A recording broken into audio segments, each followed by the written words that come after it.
Hi, Janette Freeman here as we start on lesson 3 of our study in the I Am Discourses series, video series.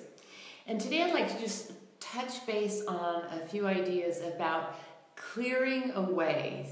So part of the thing as we're doing this waking up is we're actually still doing a lot of transformation and clearing a lot of old beliefs and old stored pain. And a lot of things are coming up for a lot of people. And we need to have tools to be able to clear that and not get drowned again in the falseness that is coming up. And so I want to share directly again from the text in chapter 1 in the first discourse. And he's really talking about not taking on or believing these conditions that are coming up. So we have things that come up, and it's like, am I going to believe in that or believe in a deeper truth? All right, so he says, take the stand. I do not take any conditions from anybody or anything about me but God. Good. And I am always God commanded. So we begin to find this idea is perfect. How many times have we been upset or we're taking on other people's things? It's like, no, I do not take this on. I am always God commanded. I do not take this problem on. I am God commanded. God is commanding me. So he goes on and says, in this work and under this radiation, everything that is latent in the individual is being brought forth to be consumed. Watch that the attention does not become fixed on the thing you do not want. So understand, this is a powerful vibration and a powerful radiation, all right? And so what's happening, things are coming up to be transformed. So we have things in our life that haven't been healed, and they're coming up. They're in our consciousness, they're in our beliefs, in our history, they're in our family, and they come up to be healed. But what he begins to talk about in this teaching is like, it's not, we see it, but we don't have to focus on it forever. Call upon God, the law of forgiveness, to cleanse, purify this radiation.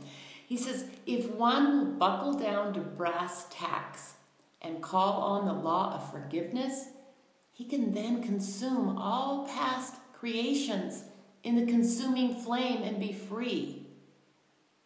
You must be conscious that the flame is the active presence of God doing the consuming. The freedom of God is here in action. In other words, so we call upon God, we call upon the law of forgiveness, we call upon the ascended host, we call upon the I am presence. When we see things come up and we're feeling all of this stuff and we see it, we immediately stop and say, I call upon the law of forgiveness to cleanse this and to release it and to let it go. I call upon the mighty I am presence to cleanse this, to release it, to purify it. I call upon the presence of God. I call upon this presence. So we're calling upon a higher power than our own ego to fix this. We call upon that power so that we begin to transform. Then I love this. He says, no student can ever gain the victory until he stops turning back to the old negative conditions he is trying to get rid of. No student can ever gain victory until he stops turning back to the old negative conditions he's trying to get rid of. So in the I Am Discourses, it really is talking about looking at the divine perfection and calling it forth, not looking into the sick psychology and trying to understand it and identify with it. We're called, when things come up, to transform them. We transform them by calling on the power of the I Am Presence, calling upon the law of forgiveness, calling upon the sword of transmutation. We call upon the presence, the I Am Presence, to transform and purify this past. And then we get about putting our attention on knowing the truth. I am God in action. I am life eternal.